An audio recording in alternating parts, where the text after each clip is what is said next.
ወሳኙ የአየር ኃይል ትንቅንቅ Breaking news now from the Middle East. A search and rescue effort is underway after a U.S. fighter jet was reportedly shot down over Iran.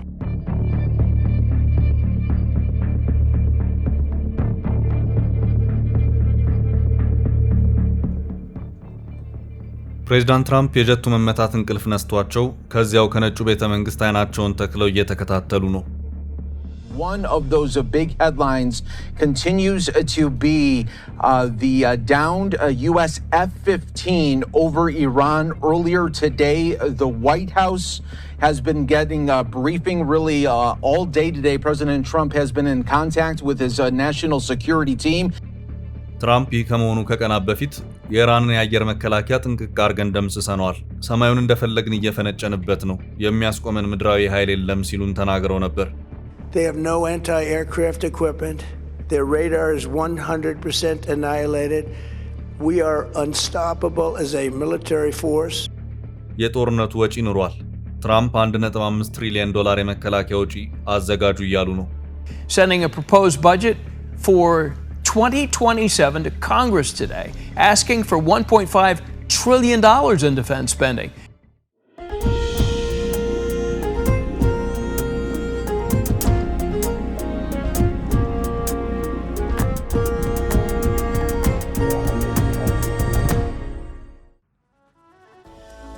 ትራምፕ እጃቸው ላይ ነገር ተበላሸ። ሆርሙዝን ማስከፈት አልቻሉ። ጦሩ በቀን $1 ቢሊዮን እያስወጣ ነው። ትራምፕ ተጨማሪው $100 ቢሊዮን አምጡ እያሉ ነው። ለ2027 በጀት ዓመት የአሜሪካን መከላከያ ወጪ 1.5 ትሪሊዮን አድርገው ጠይቀዋል።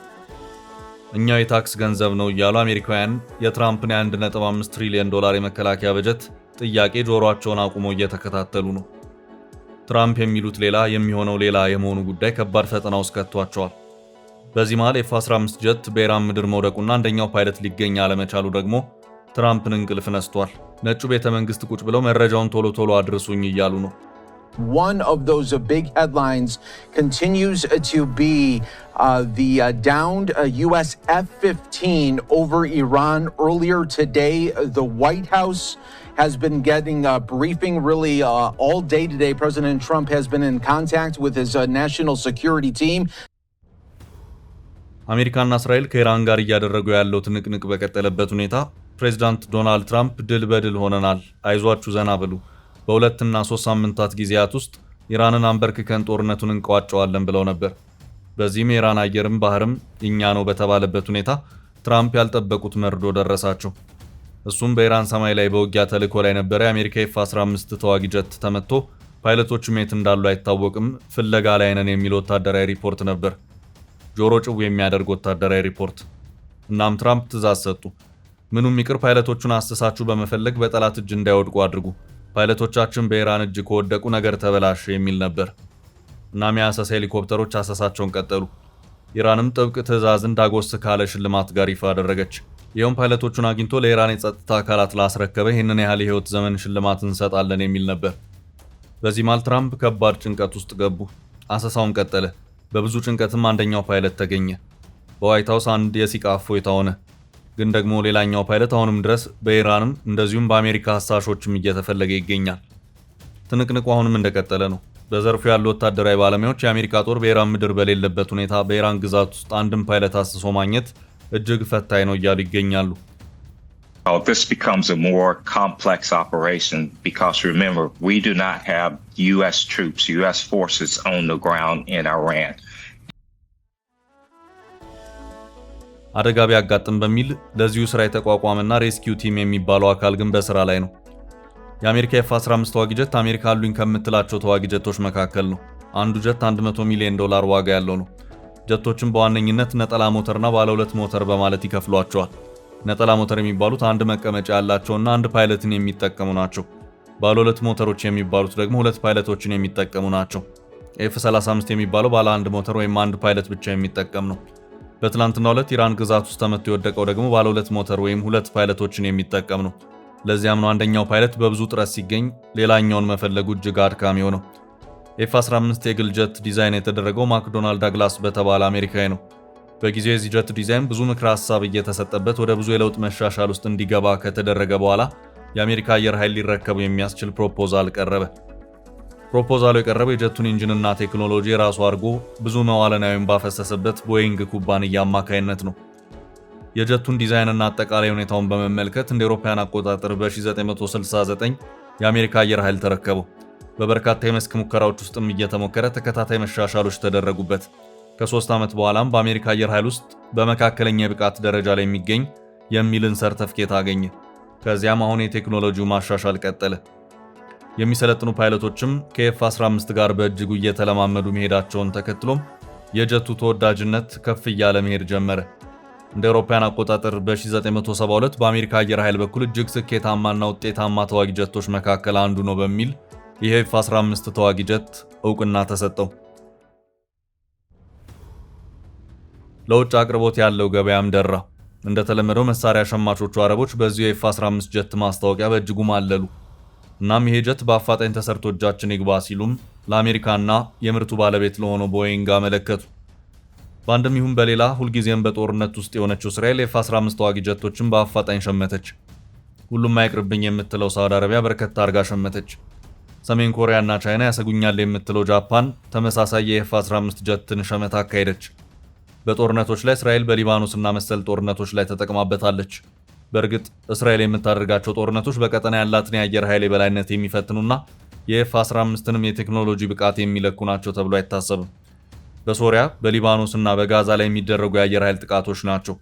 ይህ ጀት የአሁኑ የኢራን ጦርነት ከተጀመረ በኋላ የዛሬ ወር አካባቢ በኩዌት አየር መከላከያ የተመታበት ሁኔታ እንደነበር የሚታወስ ነው።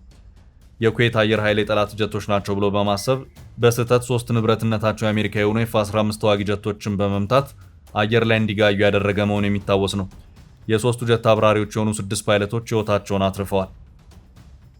U.S. Central Command says 3 fighter jets were shot down. በዚህ ጦርነት የኢራን አየር ኃይልና የአየር መከላከያ ሙሉ በሙሉ እንዲወድም ተደርጓል።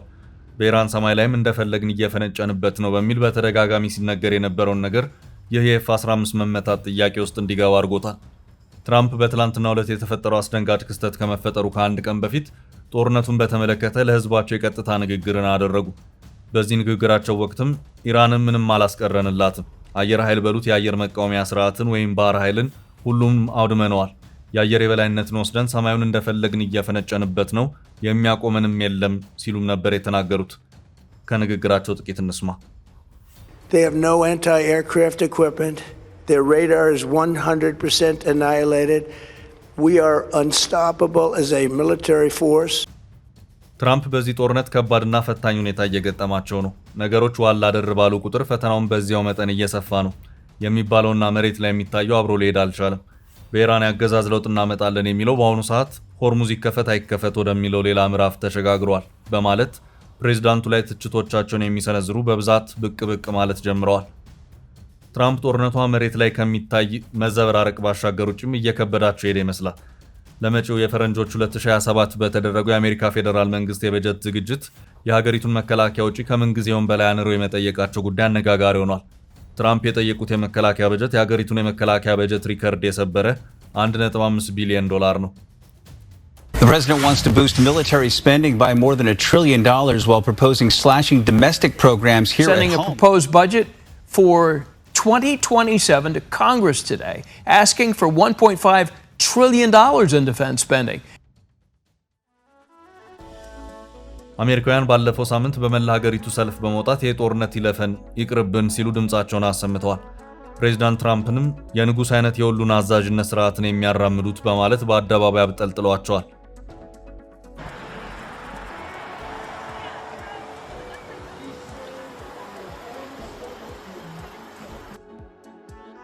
አሜሪካውያኑ ለብዙ ነገር የሚያስፈልገን ገንዘብ እንዲሁ በከንቱ ለጦርነት እየተከሰከሰ ነው እያሉ ይገኛሉ። በዚህ መሃል የነዳጅ ውድነት ጣራ እየነካ የኑሮ ውድነቱም የእያንዳንዱን አሜሪካዊ ኪስንም እየዳበሰ ነው። ትራምፕ በማስፈራራትም በወታደራዊ ርብርብም የሆርሙዝ ወሽመጥን ማስከፈት አለመቻላቸው ደግሞ ነገሮችን አወሳስቧቸዋል። በትራምፕ በኩል ባካቸው አብረን ሆርሙዝን እናስከፍት የተባሉት ወዳጆች ጥጋቸውን መያዝ መርጠዋል። አውሮፓና ቻይና የሚሆነውን አርፈን ብናይ የተሻለ ነው በማለት የትራምፕን ተማጽኖ ጆሮ ነፍገውታል። ትራምፕም በንዴት የእያንዳንዱን ሀገር መሪ በስም በመጥራት በአደባባይ ይወርፈዋል። ኔቶም ይሄ ጦርነት ይለቅና እንተያያለን፣ እንበታትናሃለን፣ አንተ ድሮም እኛ ከሌለን የወረቀት ላይ ነብር ነህ ተብሎ በትራምፕና በባለስልጣኖቻቸው በኩል ከፍ ዝቅ ተደርጎ ተፎክሮበታል። ትራምፕ በዚህ ጦርነት አስቀምጧቸው የገቡባቸው ግቦች ነበሩ። አንደኛው በኢራን የአገዛዝ ለውጥን ማምጣት የሚለው ነው። አመራሮቹን አንድ በአንድ በመግደል የአገዛዝ ለውጥን አምጥተናል በማለት ትራምፕ ስኬት አንድ ብለው ሲናገሩ ይደመጣሉ። በሌላ አቅጣጫ ኢራንን ነዳጅ መቆጣጠር የሚለው ነው። ለዚህም እንዲሆናቸው ግዙፍ የጦር መርከቦችን፣ የባህር ኃይል ወታደሮችንና አየር ወለድን ሳይቀር እስከ ማንቀሳቀስ ደርሰዋል። በተለይ ደግሞ ከኢራን በተወሰኑ ኪሎ ሜትሮች የምትርቀውንና ካርግ ደሴት የምትባለዋን የኢራን ነዳጅ ኤክስፖርት ሞተር ለመቆጣጠር እንደሚፈልጉ ትራምፕ ደጋግመው ተናግረዋል። እስካሁን ባለው ሁኔታ መሬት ላይ የታየ ነገር የለም። ኢራንም ሳሩን አይቶ ገደሉን እንዳይሆንባችሁ የካርግ ደሴት ጉዳይ ቢቀርባችሁ ይሻላል ስትል ከርማለች። ከዚህ ውጭ ኢራን ለኒውክሌር መስሪያ ግብዓትነት የምትጠቀምበትን የበለጸገ ዩራኒየም ከኢራን መንጠቅ የሚለው ይገኝበታል። ኢራን ከዚህ ቀደምም በነበረው ቅድመ ጦርነት ድርድር የበለጸገውን ዩራኒየም ቆጥረሽ አስረክቢ ተብላ ነበር። የሰጠችው ምላሽ የለም ምን ሲደረግ የሚል ነበር። ኢራን አሁን ባለው ሁኔታ እንደራደር ብትባልም አሻፈረኝ እንዳለች ነው። ጦርነት የከፈታችሁብኝ በድርድር ስም እያታለላችሁ በመሆኑ ከዚህ በኋላ በአንድ ተመሳሳይ ጉዳይ ሁለት ጊዜ የምታለልበት ሁኔታ አይኖርም በሚል እቅጩን ተናግራለች። ትራምፕም ካልተደራደርሽ በሚል ከዚህ በኋላ ኢላማን መርጥም የነዳጅ ማጣሪያ በሉት የኤሌክትሪክ ኃይል ማመንጫ ወይም ድልድይ ከኢላማችን ውጭ ሊሆኑ አይችሉም በማለት ዝተዋል። አንድ ግዙፍ የኢራን ድልድይም በአየር ኃይላቸው እንዲመታ አድርገዋል።